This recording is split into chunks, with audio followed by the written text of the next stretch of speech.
Hello friends, आज आप सीखेंगे कि इस पॉलिनोमियल के फैक्टर्स कैसे करते हैं। ये क्वेश्चन है क्लास 9th पॉलिनोमियल एक्सरसाइज 2.4 से। इसके फैक्टर्स करने के लिए हम हेल्प लेंगे इस फॉर्मूले की। a plus B plus C का whole square is equal to a square plus B square plus C square plus 2ab plus 2bc plus 2ca। लेकिन सबसे पहले हम इस पॉलिनोमियल को इस फॉर्म में लिखेंगे। तो सबसे पहली टर्म इसमें है a स्क्वायर और यहाँ पर है 4x स्क्वायर। सिर्फ एक्स स्क्वायर में है, 4 नहीं है, तो हमें इन टर्म्स को स्क्वायर की फॉर्म्स में लिखना है। 4x स्क्वायर को हम लिख सकते हैं 2x होल स्क्वायर।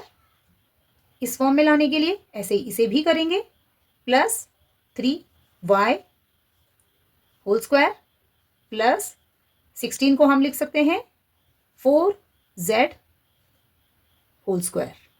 अब ये तीनों टर्म्स इस फॉर्म में आ गई हैं। अब हमें इस टर्म को देखना है। यहां पर होता है 2ab, 2 multiply bye ab means first और सेकंड टर्म। तो यहां से हमें टर्म्स मिल गई हैं, हमें ब्रेक इसे करना है, लेकिन हेल्प लेंगे हम इन टर्म से जो हमने अभी अभी बनाई है। तो ये है आपका फर्स्ट टर्म और ये second term. According to formula ये a है और ये b है।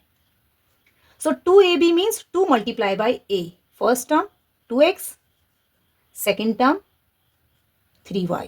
इस तरह से तो हमने इसे ब्रेक किया है इस फॉर्म में।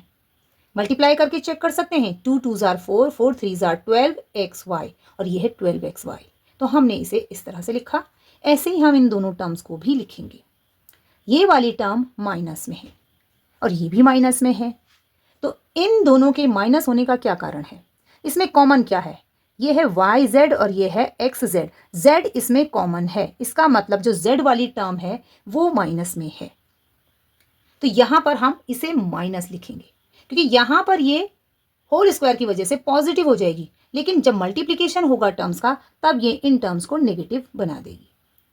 तो यहां पर होता है plus 2bc, plus 2bc, bc means ये टर्म सेकेंड और थर्ड टर्म, इन दोनों का multiplication.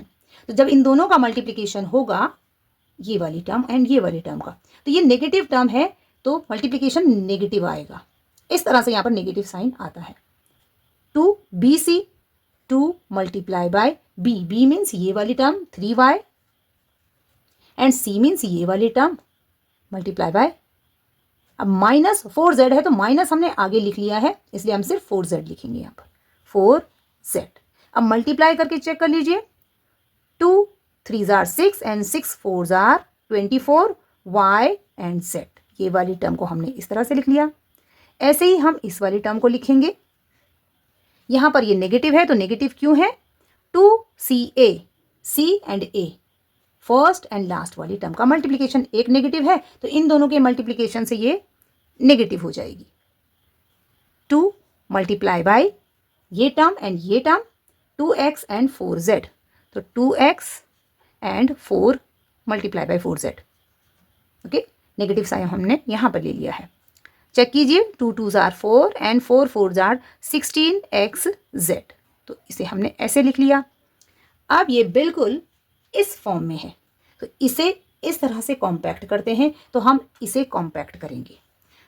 a plus B plus C का होल स्क्वायर होता है, यहाँ पर a ये है, b ये है, c ये है, तो हम इसका होल स्क्वायर लिखेंगे। तो हम इसे ऐसे लिख सकते हैं 2x प्लस 3y और ये वाली टर्म नेगेटिव है माइनस 4z और इसका होल स्क्वायर। हमने इसको कॉम्पैक्ट कर लिया। फैक्टर्स चाहिए तो इन दोनों फैक्टर्स को हम अलग अलग लिखेंगे क्योंकि ये स्क्वायर है। तो स्क्वायर का मतलब है कि इसे दो बार लिखो, 2x plus 3y minus 4z, ये पहला फैक्टर, और दोबारा हम इसी को लिखेंगे 2x plus 3y minus 4z, ये दूसरा फैक्टर। तो इस तरह से इस पॉलिनोमियल के ये दो फैक्टर्स हैं और ये आपका आंसर है। क्वेश्चन 5 का सेकंड पार्ट है ये, और ये थोड़ा सा मुश्किल है, इसमें भी फैक्टर्स करने हैं लेकिन यहाँ पर √2 है। हेल्प हम इसी आइडेंटिटी की लेंगे। हमें इसे स्क्वायर की फॉर्म में लिखना है, बिल्कुल ऐसे ही फॉर्म में लिखना है। तो यहाँ पर 2x स्क्वायर है, इसे हमने होल स्क्वायर बनाना है तो कैसे बनाएंगे? 2 का रूट नहीं होता है तो हम इसे कैसे बनाएंगे होल स्क्वायर? हम इसे लिख सकते हैं √2x होल स्क्वायर, इस तरह से। ये स्क्वायर इस रूट को कैंसिल कर देगा और एक्स का स्क्वायर बन जाएगा और इस तरह से ये 2x² ये वाली टर्म बन जाएगी। तो हम इसे ऐसे लिख सकते हैं। सेकंड है y² प्लस 8z²। अब 8 का रूट नहीं होता है, हमें होल स्क्वायर बनाना है। तो हम कैसे बनाएं? हमें c² चाहिए, पूरी टर्म का होल स्क्वायर चाहिए। तो हम कैसे बना सकते हैं? हम इसे ऐसे लिख सकते हैं 2√2z होल स्क्वायर। देखिए 2 का स्क्वायर होता है 4 और √2 में ये √2 से कैंसिल हो जाएगा तो बचेगा सिर्फ 2। तो 2 का स्क्वायर 4 2 जार 8z ये वाली टर्म इस तरह से हम लिखेंगे। तो ये बन गया हमारे पास a² b² c²। तो ये है a² b² c²। तो यहाँ पर ये टर्म a हो गई, ये b हो गई और ये c हो गई। हमें तीनों टर्म्स मिल गई हैं। अब आगे लिखेंगे हम प्लस 2ab। यहाँ पर नेगेटिव टर्म है, इसका मतलब है कि यहाँ पर x y है और x और y इन दोनों के पास है। इन दोनों में से एक नेगेटिव है। कौन सा नेगेटिव होगा? दूसरी टर्म नेगेटिव ये वाली है और इसमें x और z है, तो इन दोनों में से x कॉमन है, ये और ये। इसका मतलब जिसके पास x है वो टर्म नेगेटिव है। तो x यहाँ पर है तो इसका मतलब ये वाली टर्म नेगेटिव है। अब लिखना है प्लस 2ab। तो प्लस 2ab ये वाली टर्म एंड ये वाली टर्म का मल्टीप्लीकेशन नेगेटिव है तो इसलिए यहाँ पर नेगेटिव आ जाएगा। 2ab 2 multiply by a means √2x multiply by y। इसको मल्टीप्लाई करके चेक करते हैं।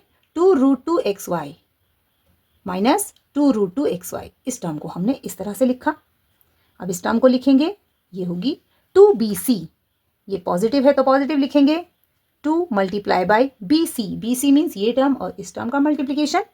सो y multiply by 2√2z 2√2z इस तरह से। अब इस वाली टर्म को लिखेंगे, ये नेगेटिव है और ये होती है प्लस 2ca। ca का मतलब है लास्ट वाली टर्म एंड फर्स्ट टर्म का मल्टीप्लिकेशन। ये नेगेटिव है, ये पॉजिटिव है तो इनका मल्टीप्लिकेशन नेगेटिव होगा।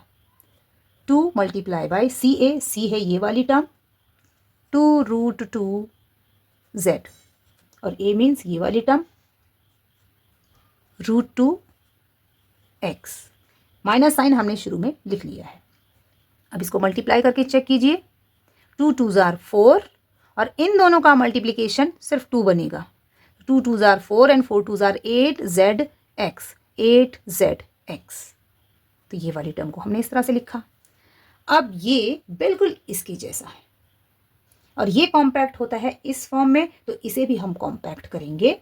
और ये होता है a plus B plus C का होल स्क्वायर और a b और c हमारे पास ये हैं, तो हम इसे ऐसे लिख सकते हैं minus √2x plus y plus 2√2z और इसका होल स्क्वायर। हमने इस तरह से कॉम्पैक्ट इसको कर दिया, इस पूरे पॉलिनोमियल को। फैक्टर्स लिखने हैं तो 2 बार लिख लेंगे। Minus 2√2x plus y plus 2√2z ये पहला factor, minus √2x plus y plus 2√2z ये दूसरा फैक्टर। सो इस तरह से हमने इस पॉलिनोमियल के ये 2 फैक्टर्स फाइंड किए और ये आपके सेकंड पार्ट का आंसर है। सो फ्रेंड्स, अगर वीडियो आपको समझ में आया हो तो इसे लाइक और शेयर ज़रूर करें, मेरे चैनल को सब्सक्राइब करें। Thank you.